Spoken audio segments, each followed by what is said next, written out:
आपका समर्थन करते हैं। हम आप तमाम लोगों से गुजारिश करूंगा कि वो नेता के लिए आज 5 व्यक्ति के पास खड़े हो जाइए, खड़े होकर स्वागत कीजिए। वैसे नेता के लिए खड़े हो जाइए, क्योंकि वो नेता जिन्होंने आपके बच्चों को, आपके भाई बहनों को जो भूखे मर रहे थे, जो प्यास की शिद्दत से मर रहे थे, जो दवाई की कमी से लड़ रहे थे, तो पप्पू यादव जेल गए आपके लिए।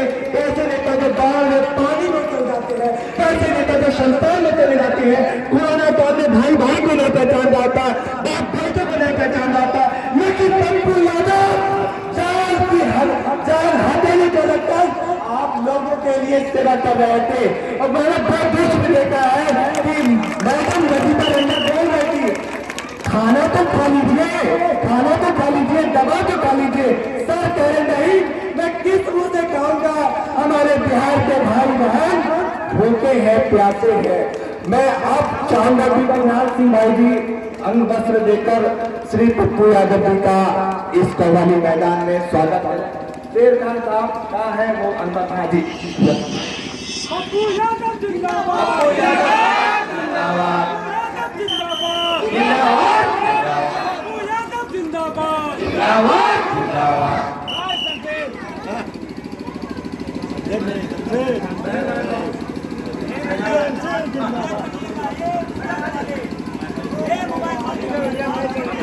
वो भी ऊपर कैमरे वाले हैं, वो नीचे आ जाए, सामना क्लियर रखे।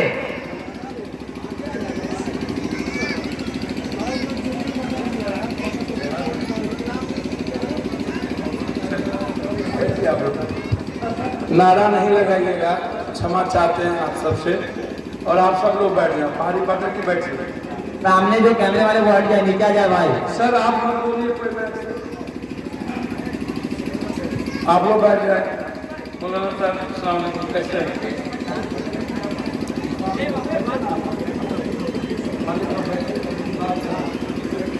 सर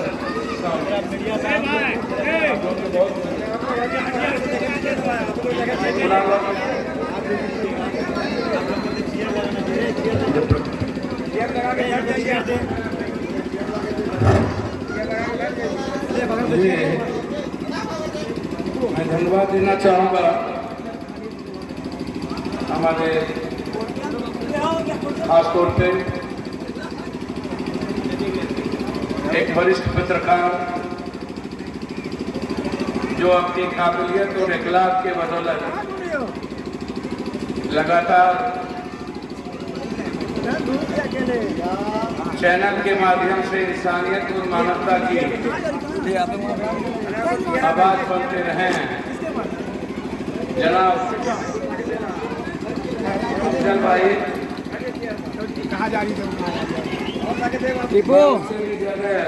धन्यवाद देना चाहूँगा। लगातार भागलपुर की खिदमत करने वाले एक ऐसे जांबाज साथी समझ में नहीं आता उसको, जो बिना किसी जाति धर्म मजहब के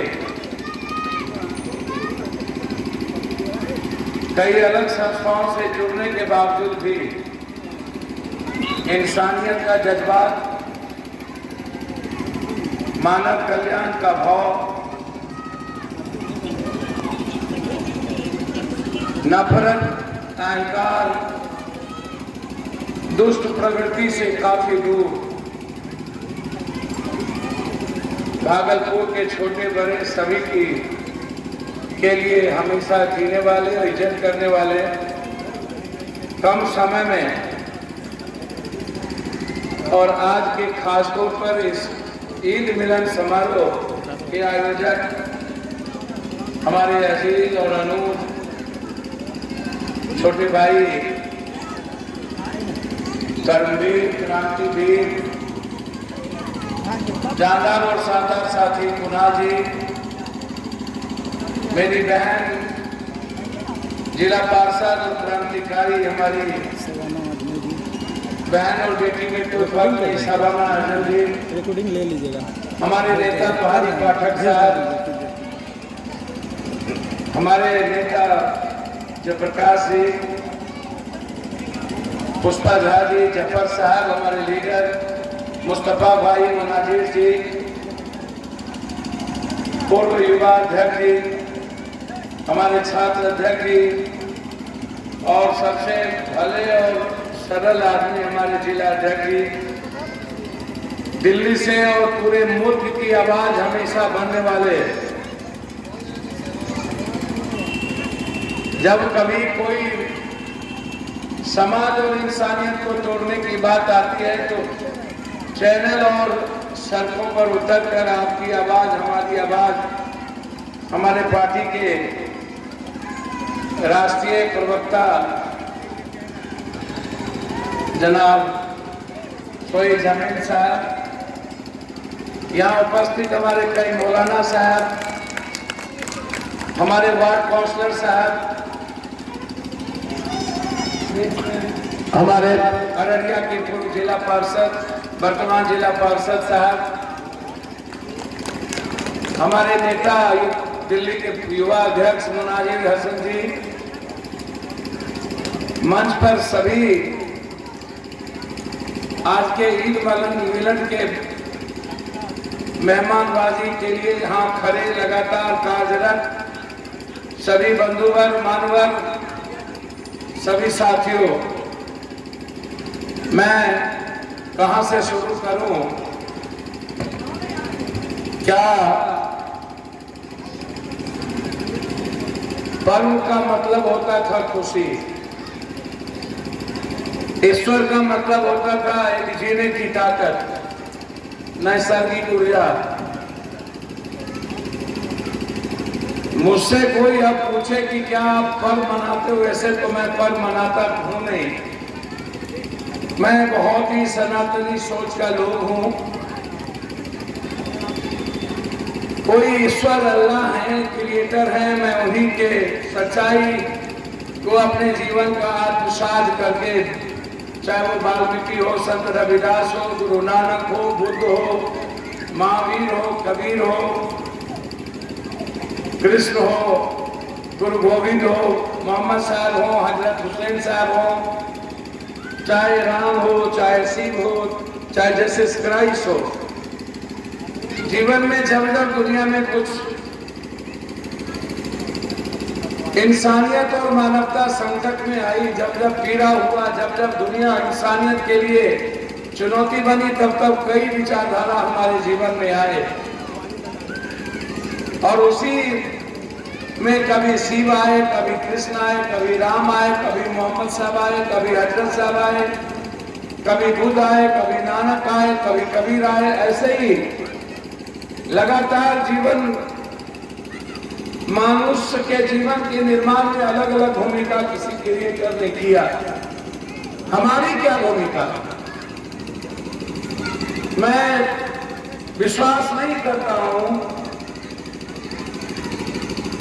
कि इंसान से बड़ा कोई भगवान इस दुनिया में हो। इंसान है तो भगवान का अस्तित्व है। इंसान को आप मिटा दीजिए, इंसान को महसूस करना छोड़ दीजिए, तो ईश्वर अल्लाह का अस्तित्व फिर महसूस कौन करेगा? हमें यह सोच लेना चाहिए, दुनिया में इंसान किसी धर्म, मजहब, किसी जाति, किसी समाज से नहीं जाना जाता। इंसान तो सिर्फ बंदा है उस व्यक्ति का जिन्होंने दुनिया को क्रिएट किया, जिन्होंने मानवता और God, nature by God, God guide by nature and nature guide by God, प्रकृति और नैसर्गिक क्रिएटर के बीच में एक खूबसूरत दुनिया चलाने के लिए विवेकशील एक इंसान बनाया और उससे बड़ा खूबसूरत चीज दुनिया में कुछ बनी ही नहीं। और जब हम खूबसूरत चीजों पर ही वो दुनिया में खत्म करने में लग जाएं, खूबसूरत चीजों से ही हम प्रेम करना छोड़ दें, माँ यदि अपने बच्चों से प्रेम करना छोड़ दे, ईश्वर और माँ कभी बच्चों में, कभी किसी इंसान में फर्क नहीं करती। ना कोई ईश्वर करते हैं, ना अल्लाह, ना माँ। फिर हम कौन होते हैं इंसान में फर्क करने? जब वो जिस किसने बनाया वो फर्क करता ही नहीं है। एक ही रचना के रचनाकार है कोई एक, जिसको हमने कभी सिख, कभी नानक, कभी बुद्ध, कभी मोहम्मद, कभी कबीर, कभी राम, कभी रवि, रहीम, कभी रसकान, जब मन जैसे आया हमने उसको अपने जीवन को बनाने के लिए वैसा कर लिया। ए बच्चों को चुप करिएगा, मैं ऐसी चीजों में नहीं बोलूंगा, बच्चों को हटा दीजिए।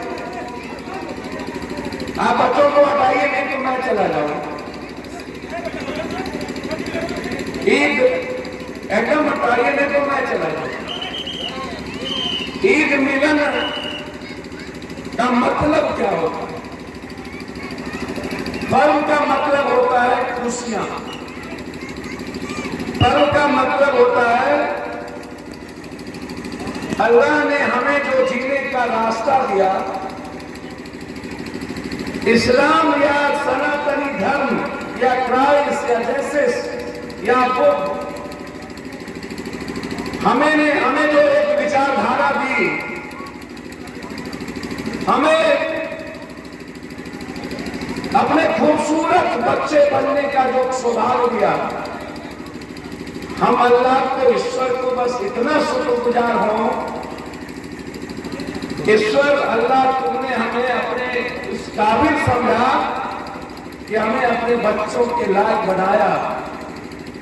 इससे बड़ी इबादत, इससे बड़ी खुशी, इससे बड़ा आप उसको शुक्रिया करें कि मैं कम से कम उस बंदे का बच्चा हूं जिन्होंने पूरी दुनिया का निर्माण किया और उसने हमारा निर्माण करके पूरी दुनिया की हिफाजत करने के लिए हमें एक ताकत दी। क्या हम सब हिफाजत करने को तैयार हैं? क्या हम सब हिफाजत अल्लाह और ईश्वर के, क्या हम इस्लाम को समझते हैं? क्या हम गीता को समझते हैं? ईद मिलन कहां से होगा? क्या हम कुरान को समझते हैं? क्या हम हदीस के कर्तव्यों को अपने जीवन में ला पाए हैं? क्या हम मुसलमान हैं? यदि हमने इस्लाम को नहीं जाना, यदि हमने हजरत हुसैन की कुर्बानी को नहीं समझा, यदि हमने अपने हदीस के जीवन के रास्ते पर चलने का संकल्प लेकर के वह रास्ता जिसने हजरत हुसैन ने तय की, इस्लाम को मानने वाले लोग, चाहे पप्पू यादव हो चाहे दुनिया का कोई लोग, यदि हम उस प्रेम को अथाह सागर में नहीं डालते, पूरी दुनिया जब नफरत के आधार पर खड़ी थी तो मोहम्मद साहब ने यजीद जैसे नफरत करने वालों के सामने हिम्मत करके पत्थरें खाई, लेकिन जवाब उन्होंने मोहब्बत से दिया। उन्होंने नफरत का जवाब नफरत से नहीं दिया। क्या मैं नफरत का जवाब मोहब्बत से देना जानता हूं? नहीं जानता। ईश्वर ने पप्पू यादव को बनाया, अल्लाह ने हम सबको बनाया और हम अल्लाह की जिंदगी में दखल देने लगते हैं। ईश्वर को बनाने में पप्पू यादव लग जाता है। किसी बंदे ने आकाश पे थूक फेंक दी तो हम नारे तकबीर अल्लाहू अकबर शुरू हो जाते हैं। किसी बजरंगबली के दहलीज पर किसी सिरफिरा पप्पू ने एक ईटा फेंक दिया तो जय बजरंगबली का नारा से इंसानियत के खात्मा की तैयारी कर दी। भारत देश और भारत देश के इंसान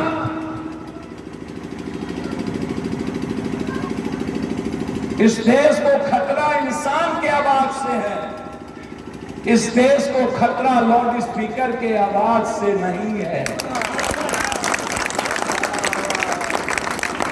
हमारी आवाज खतरनाक हो चुकी है। जब पप्पू यादव बोलता है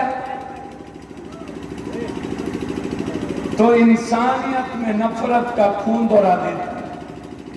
ये पॉलिटिकल पार्टी, ये पॉलिटिशियन जब ईश्वर को जाना ही नहीं, जीने के तरीके नहीं जाने, हम खुद जीना नहीं जानते और हम दुनिया को जीने की बात करते हैं।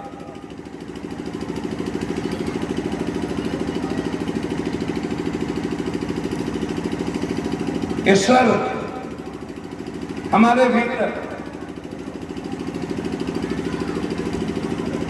राम मेरे भीतर, शिव मेरे भीतर, हम हैं कौन? मैं इस राजनीतिक व्यक्ति को यह बताना चाहता हूं और मैं बार बार कहता हूं, हम हैं कौन? यदि सच में ईश्वर है, अल्लाह है, भगवान है, राम है, रहीम है, तो सच मान लो ना, मैं उसी का हूं और ये दुनिया उसी की है। जब मैं भी उसी का, दुनिया भी उसी का, तो फिर मोहब्बत के अलावे नफरत का जगह कहां बनता है, रास्ता कहां बनता है? यह खून भी मेरा, यह खून भी मेरा, यह खून भी मेरा, ये रिश्ते भी मेरे। हम आए दुनिया में एक ही जगह से, भेजा किसी क्रिएटर ने। 10 लाख हजार वर्ष पहले इस दुनिया की रचना हुई, 1.25 लाख हजार वर्ष पहले विज्ञान, अध्यात्म और सभी पंथ के मुताबिक हम चिंपांजी और बंदर के बाद मनुष्य में आए और हमारी सभ्यता का विकास शुरुआत हुई। जो जो पप्पू, कभी यजीद, कभी रावण, कभी कंस, जो जो ऐसे ऐसे लोग दुनिया में आते गए, तब तब कभी शिव आए, कभी कृष्ण आए, कभी मोहम्मद आए, कभी नानक आए। जब जब भारत की इंसानियत और मानवता और संस्कृति पर, किसी के अधिकार पर, किसी के विचार पर, किसी के जीने के तरीके पर, किसी की फ्रीडम पर, किसी की आजादी पर, किसी के आवाज पर, किसी के जीने पर जब जब हमला हुआ, तब तब कभी बुद्ध आए तो कभी मोहम्मद, कभी नानक आए तो कभी गुरु गोविंद आए। और उन्होंने कभी यजीद का खात्मा किया तो कभी किसी ने रावण का खात्मा, कभी कंस का खात्मा। उन्होंने गांडीव नहीं उठाई, उन्होंने धनुष नहीं उठाया। अब तो हम भगवान को बचाने में लगे हैं, तलवार भी उठाते हैं जुल्म करने के लिए। अरे परशुराम भगवान ने तो जुल्म के खिलाफ तलवार उठाए थे, तुम तो परशुराम का तलवार जुल्म करने के लिए तलवार उठाते हो। तुम्हारी मोहब्बत भी सियासत, राजनीति, लोभ, लालच पाने का एक जरिया है। पॉलिटिशियन लोग, यदि मोहब्बत करना हो तो अर्जुन की तरह करो जो कृष्ण से किया था। मोहब्बत करना है तो राजा अशोक से के तरह करो जो बुद्ध से किया था। मोहब्बत करना है तो मीरा के तरह करो जो खो गई थी। मोहब्बत करना है तो हनुमान के तरह करो जो राम से किया था। मोहब्बत करना है तो सुदामा के तरह करो जो कृष्ण से किया था। मोहब्बत करना है तो सुग्रीव, एक झूठा बैर खिलाने वाली उस मां से करो जिसने राम ने अपनी मोहब्बत निछार कर दी। मोहब्बत करना है तो अल्लाह के उस बंदे से करो जिसने इस्लाम को दुनिया के एक हिस्से तक पहुंचाने के लिए हजरत ने कुर्बानी दे दी थी। मनाना ईद मिलन, बिना हजरत के ईद मिलन कैसे मनाओ? बिना मीरा के ईद मिलन कैसे मनाओ? बिना कृष्ण के भागे सुदामा के तरह ईद मिलन कैसे मनाओगे? हमें आश्चर्य होता है, इस भारत में कभी जुलूस नहीं निकलता था। एक बार हम सन 80 में हजारीबाग जेल, नेशनल सिक्योरिटी एक्ट हम पर लगा था, 81 में हम जेल में थे। 2 दिनों तक मेरा खाना नहीं आया। हम किसी से पूछते थे क्या हुआ, बाहर में खाना नहीं पहुंच रहा है, कोई बताने को तैयार नहीं था। हम महात्मा गांधी, सुभाष चंद्र बोस जिस सेल में थे वहां बंद थे, कोई निकलने दे नहीं रहा। 3 दिन के बाद मेरी मुलाकात ही आई, मेरे आंख में आंसू थे, छोटा सा बच्चा था। मैंने पूछा कि हुआ क्या कि 3 दिनों तक कोई मिलने नहीं आया। उसने कहा क्या कहूं भैया, रामनवमी थी, जुलूस निकला, सड़कें सूनी हो गई, मांगे गुजर गई, ममता दूर हो गई। जिस पर्व में हम एक दूसरों के लिए खड़े होते थे, जिस ईद में हम दूसरों का इंतजार करते थे, जिस नमाज के वक्त हम खड़े होते थे, जिस रामनवमी में, छठ में, चैती दुर्गा में हम हाथ में हाथ मिला करके इंसानियत के जज्बात के साथ खड़े होते थे, वह सब खत्म हो।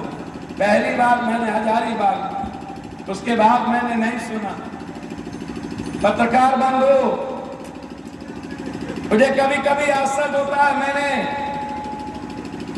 25 दिन पहले अपने बारे में मैंने कहा था,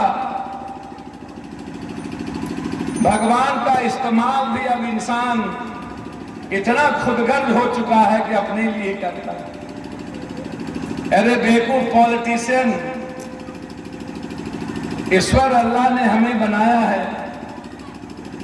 यदि कोई मंदिर में, मस्जिद में, गुरुद्वारा में, चर्च में कोई सिलसिला यदि पागलों की तरह, कोई गुंडे, कोई संस्था, कोई पार्टी का पॉलिटिकल वर्कर या किसी संस्था का कोई गुंडा स्मैक, ड्रग्स, कोलैक्स, नशे में आकर गरीबी की दहलीज पे हम उसे खरीद कर यदि हम ईश्वर को गाली दें और पप्पू यादव जैसा आदमी बंदा उठे और तलवार उठा के हमारे ईश्वर को गाली दिया, बारे पप्पू, जिस पप्पू को ईश्वर ने बनाया, उस पप्पू ने तलवार उठा करके उसी ईश्वर को बचाने, उसी के बंदे को काटने चल दिया। क्या दुनिया है जनाब। कभी हम अल्लाह के लिए इंसानियत का कत्लेआम करना शुरू कर देते हैं, कभी भगवान के लिए। क्या आप हम नहीं सोचते हैं अल्लाह और ईश्वर के हिस्से जो काम है उस पर छोड़ दीजिए, और अल्लाह ने हमें जिस हिस्से के लिए भेजा है, हदीस को अपने जीवन में आत्मसात करते हुए हजरत की जिंदगी को महसूस करें और फिर इस्लाम के मोहब्बत को हर इंसान तक पहुंचाने का काम और फर्ज अदा करें। क्या ये हमारा और आपका दायित्व तो नहीं है? इसीलिए मैंने कहा, अब तो डर लगता है जनाब। मत बनो प्रेम,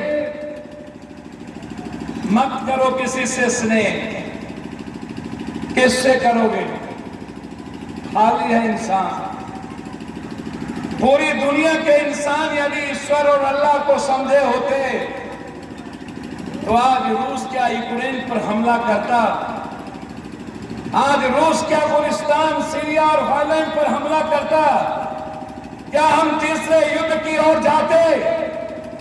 क्या दूसरी युद्ध होती? हमने ईश्वर और अल्लाह को नहीं समझा, इसीलिए उसके बंदे खतरनाक हो गए और ईश्वर और अल्लाह के द्वारा बनाए हुए अमन को खत्म करने की तैयारी कर लेते। हम किसी जाति को गाली दे देते, हम मिटाने लगते हैं। अब तो मुझे डर लगता है पर्व में निकलूं या नहीं। पहले हम अपने बाप को देखते थे, हमारा घर बगल में ही भरको। हम अंग्रेज के बाद हम लोग मधेपुरा चले गए। हम लोग की पूरी जमीन से हम आते थे, भागलपुर, भरको, बांका। हम कभी देखते थे अपने दादा को ध्वजे में लाल झंडे होती थी, उस पर हनुमान होते थे। और मैं 3 साल से एक बात को जब सोचना शुरू किया और इस बार रिहर्सल जब कुछ गुंडों ने इस मुल्क में करना शुरू की, तो मैंने कहा था कि लाल झंडे का रंग बदलेगा, केसरिया होगा, और केसरिया लाने वाला पप्पू यादव होगा। लाल झंडे के रंग पर से हनुमान हटेंगे, राम के साथ से जामवंत हटेगा, सुग्रीव हटेगा, लक्ष्मण हटेंगे, सीता हटेगी, भरत हटेंगे, राम के साथ का सब लोग हटेंगे, और लाल से केसरिया पर राम की तस्वीर वाली फोटो होगी, और जिसे पॉलिटिशियन इस्तेमाल करेगा, और आम आदमी के भीतर जो राम पप्पू यादव के जीने की ताकत है, जो राम पप्पू यादव की सच्चाई के साथ चलने की हिम्मत है, जो राम प्रेम के अथाह सागर में डूबकर मनुष्य के कल्याण और विश्व कल्याण की बात करता हो। वसुधैव कुटुंबकम, सर्वधर्म संभव, सार्वभौमिकता का एक पूरा दर्शन, हम और हमारा मालिक एक, हमारा खून एक, हमारा अल्लाह एक, हमारा ईश्वर एक, मेरा परिवार एक। बस पटना जाना है, किसी को 0 माइल से, किसी को सुल्तानगंज से। हमारा चिंतन भी एक, हमारा चरित्र भी एक, हमारी आइडेंटिटी एक, हमारी विचारधारा एक। हम अलग नहीं हैं, हमें अलग किया है इन फिरका परस्तों।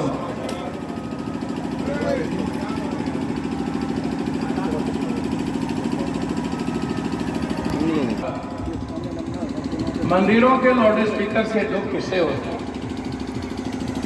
जब वो मैली चादर ओढ़ के कैसे बुरा जो देखन मैं चला, बुरा न मिलिया कोई, जो दिल खोजा अपना।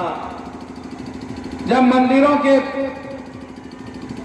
उस गुंबद से लाउड स्पीकर की आवाज निकलती है और उसमें अजीब हमारे जीवन के तरंग को, हमारे जीवन को, वेदना को, हमारे जीवन के भीतर के अंतरंग भाव को जब छेड़ता है, तो हम ईश्वर और अल्लाह में खो जाते हैं। हम उस संगीत के भाव में, जब शब्द होती है गुरुद्वारे में कितने मिले, जब मैं सुनता हूँ, अलग अलग चीजों को देखता हूँ, तो हमें सुकून मिलता है। हमें सच्चाई की ओर एक साधना का मुवेर मिलता है।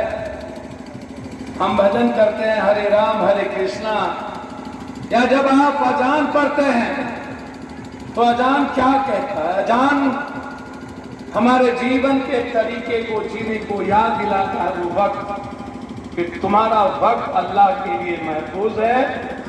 हम अजान दे रहे हैं कि तुम ये अपना इस वक्त को अल्लाह के लिए खो जाओ। अजान क्या कहता है? अजान ना तो पप्पू यादव के दुख पहुंचाता, ना तो मंदिर की लाउड स्पीकर पप्पू भैया को दुख पहुंचाता। अजान से, मंदिर से, मस्जिद से यदि दुख किसी को, सुकून किसी को नहीं मिलता है, तो बस एक ही है इस दुनिया में, वो है राजनीतिक व्यक्ति, सियासतदार व्यक्ति। जिस दिन इस मुल्क को आप बचाना चाहोगे और अपने अपने कौम के गलत सियासतदार लोगों को अपने घर से, अपने समाज से रोक दोगे, और एक अल्लाह और ईश्वर के रास्ते पर कुरान को समझने वाले, इस्लाम को महफूज करने वाले और हदीस के रास्ते पर चलने वाले, ना तो आप जुलूस निकालो और ना ही हनुमान चालीसा ने कहा है हमें जुलूस निकालने। आपको हसन हुसैन करने का रास्ते नहीं दिए हैं। आप जाओ, झरना करो, पप्पू यादव के यहाँ आओ, मैं बैठूंगा, इंतजार करता हूँ, और आपके झरना सुनने के लिए बेताब है। ये किसने कहा?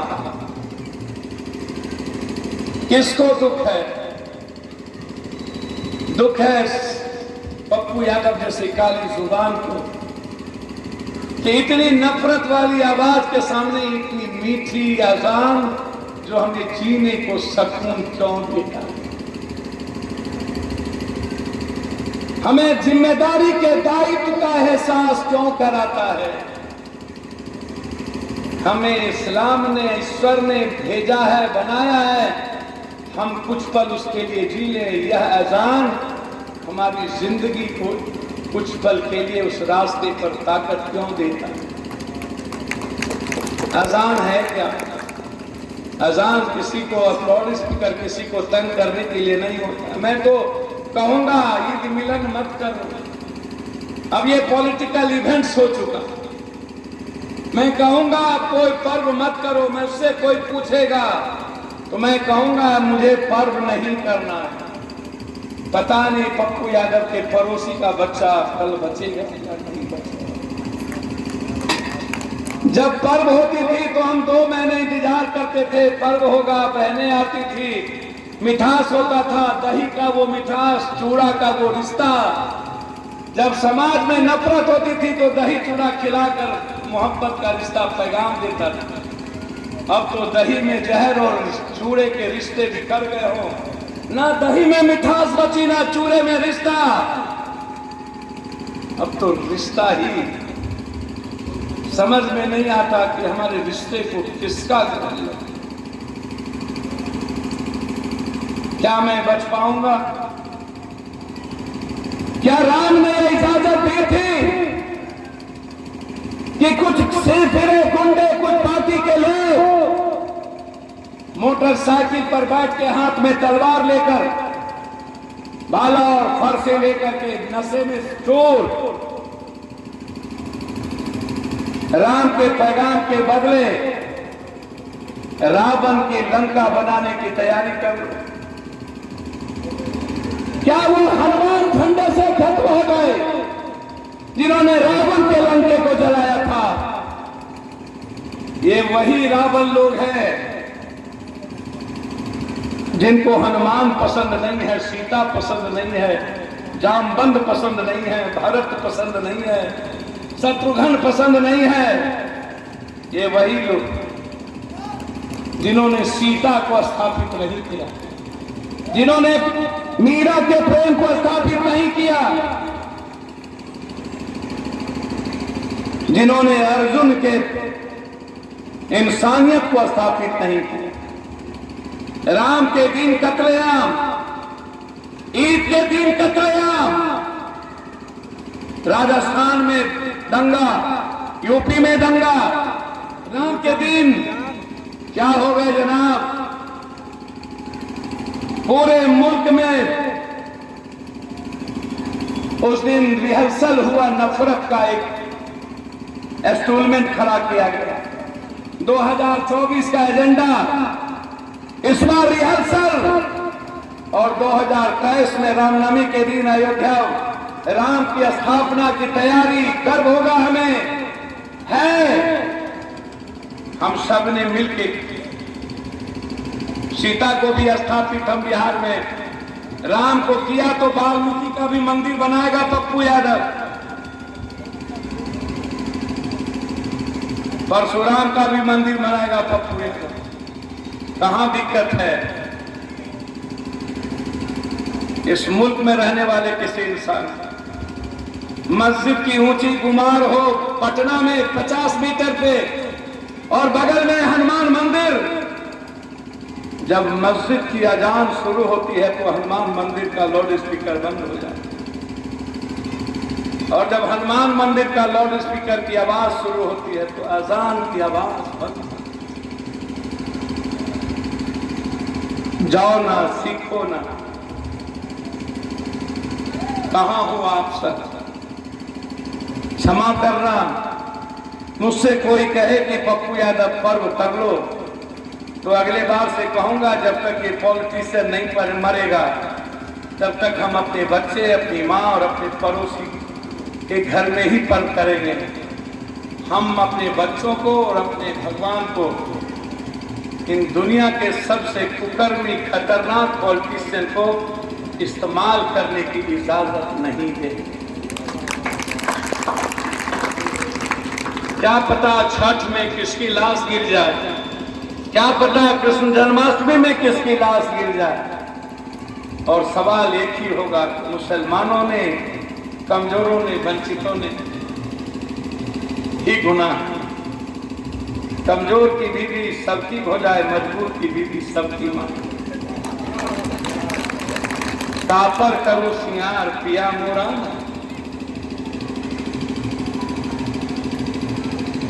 भैया से ने जीती तब भौजी के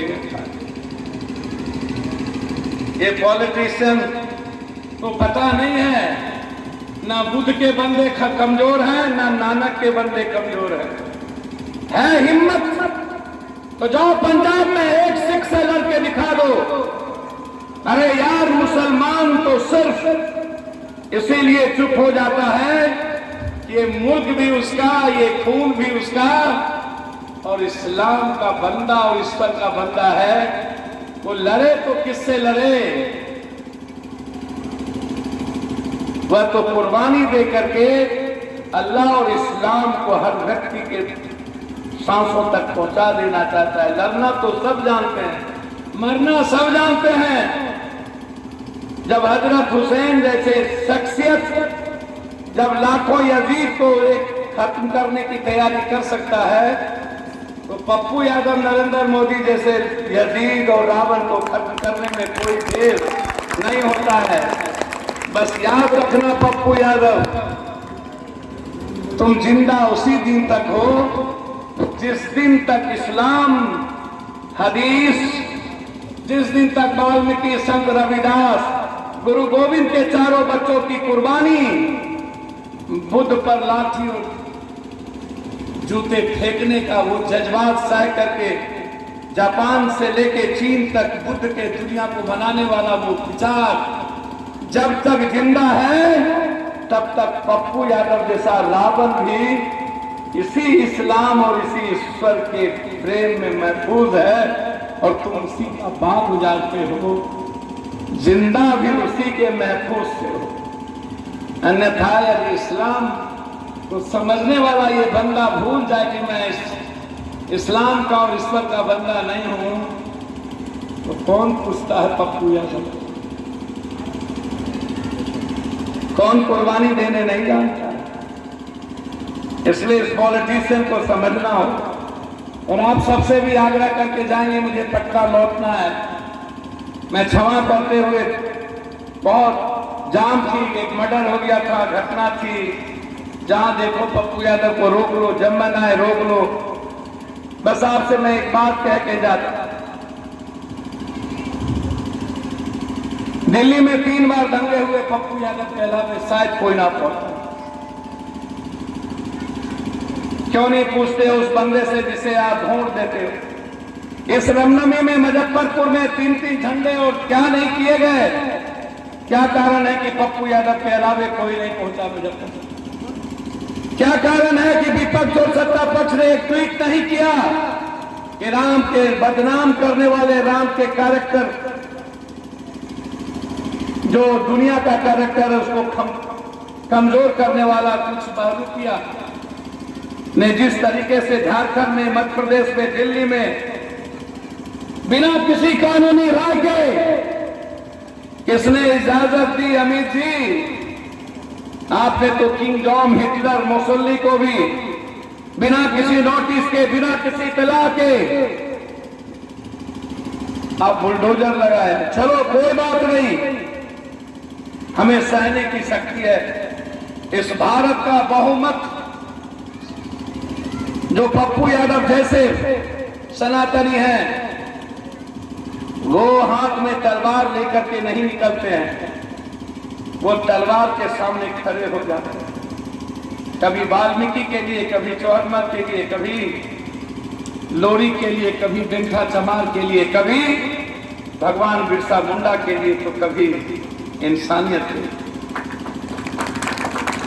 यहां जो लोग बैठे हैं, मैं आपका शुक्रगुजार हूं कि आपने रमजान की जिंदगी को समझा।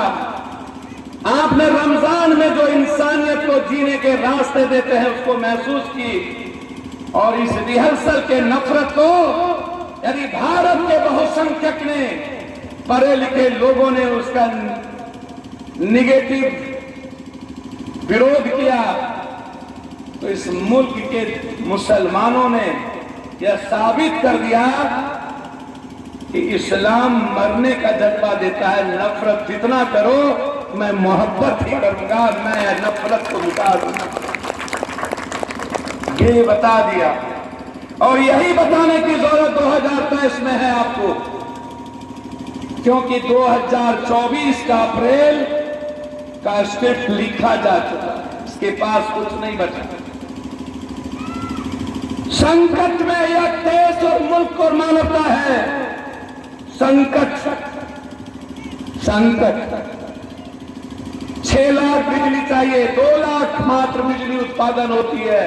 संकट, ब्याज का दर बढ़ा दिया EMI का परसों।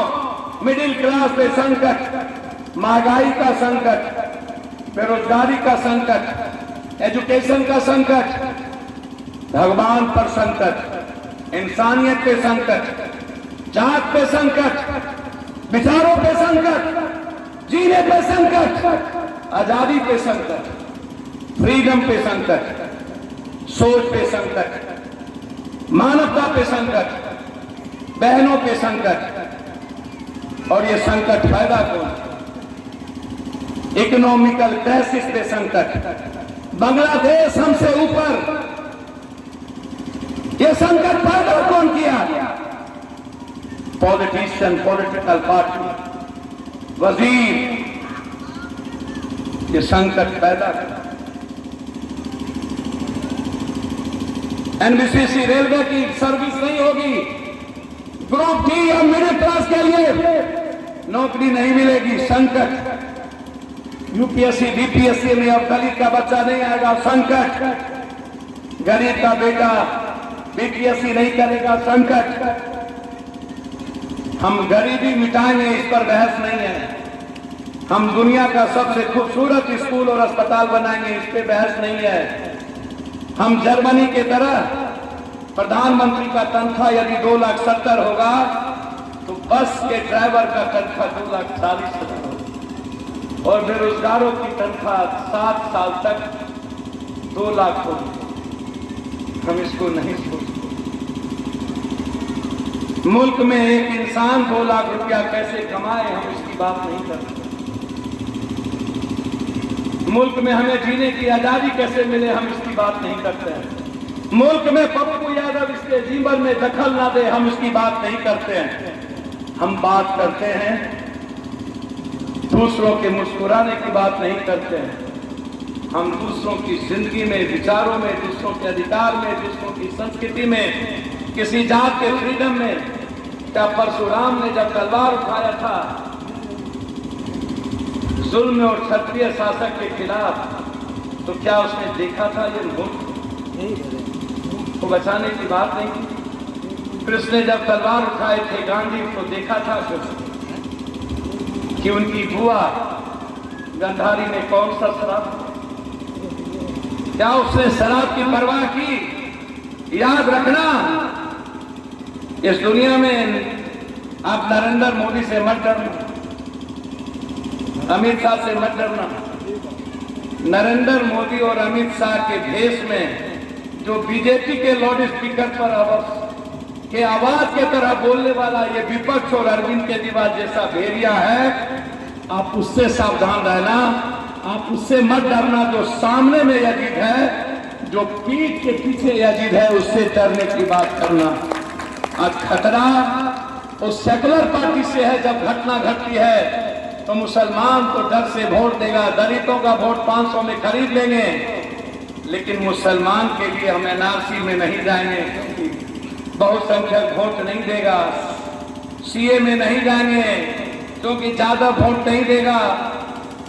और रामनवमी के दिन यदि घटना घट गई तो कोई डर नहीं निकाल पाएगा, क्योंकि मुसलमान को जयहन कहां, अपनी बनरी अपनी ना, डरे रहो। और पप्पू यादव के तथा कथित जब मुजफ्फरपुर में घटना घटी तब सब गायब, और जब इफ्तार की राजनीतिक बात आई तो सब था।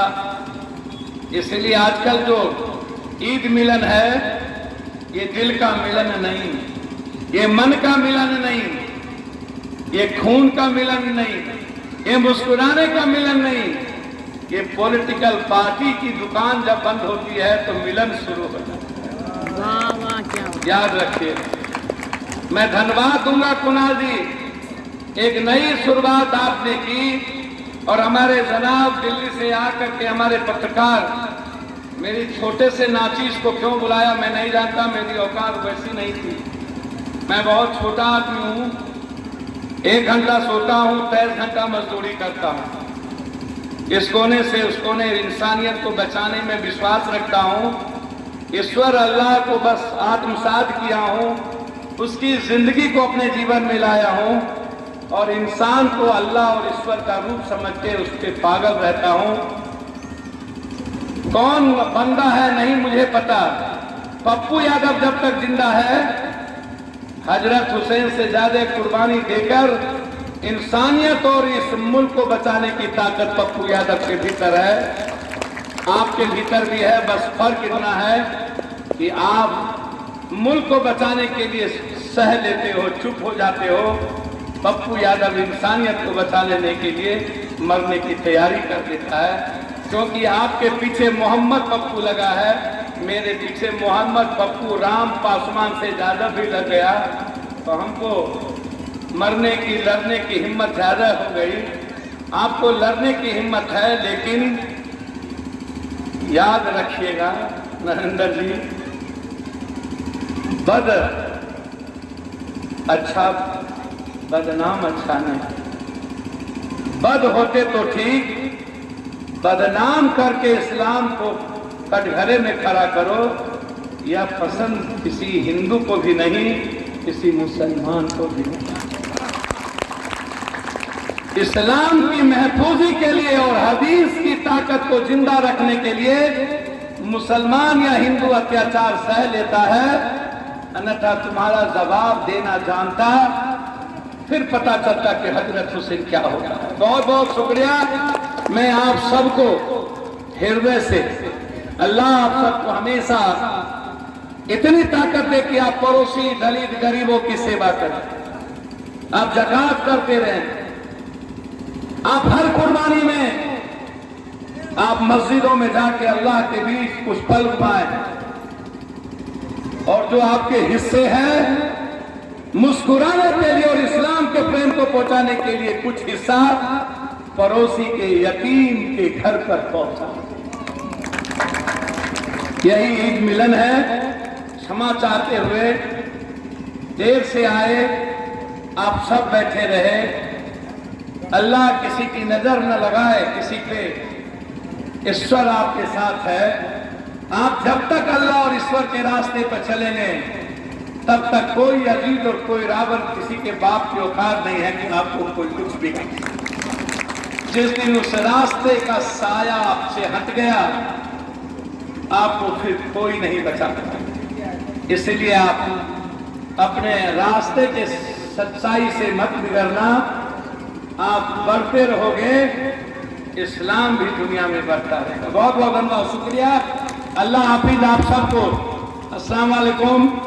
आप हमेशा लड़े, आगे बढ़े। जय हिंद।